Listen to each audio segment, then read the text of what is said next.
This is a tale of kidnap, imprisonment and worse, much worse. It's the story of those who fall prey to Mexico's drug cartels because of their hope to come to America. Como no me dejaron libre, abusaron de mí.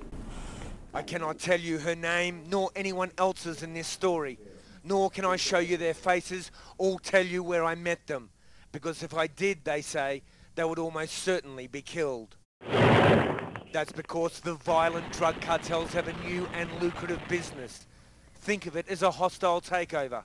The people smuggling business. Teníamos mucho miedo porque esos hombres son muy malos, no se tientan el alma para matar a un inmigrante, porque para ellos no valemos nada a nosotros.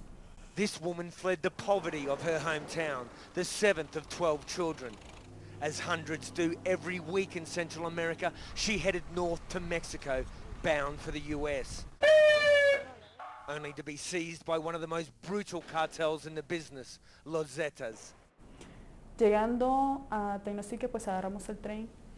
Se atravesaron varias camionetas por una organización llamada Los Zetas. Nos secuestraron y nos llevaron a un punto.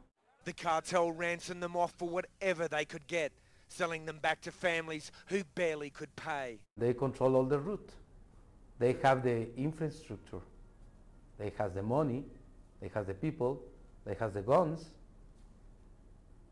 They have everything right now to control everything. This man is one of few working with the cartel's victims. He tells us the cartel's new business, human trafficking, is flourishing.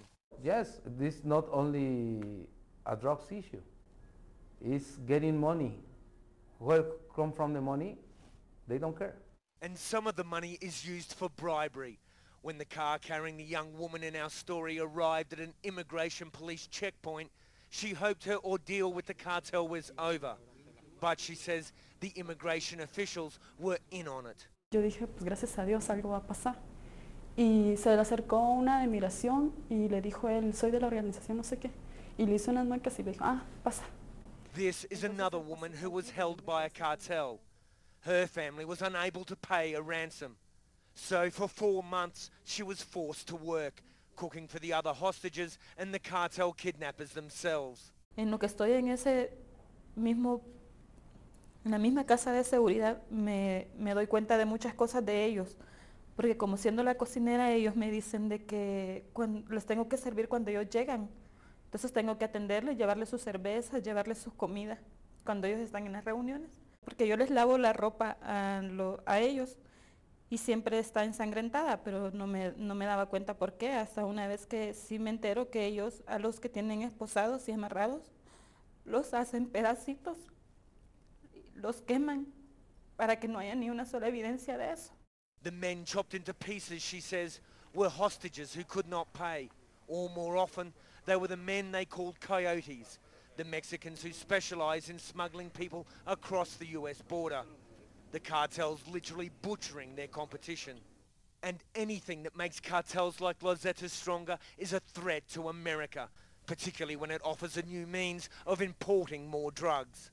The Zetas are a prime example of an organization that has, from a traditional perspective, looked into other areas of making money, specifically with the alien smuggling situation. It's a means of introducing drugs into the United States. And that means only one thing: many more horror stories to come. Michael Ware, CNN, Mexico.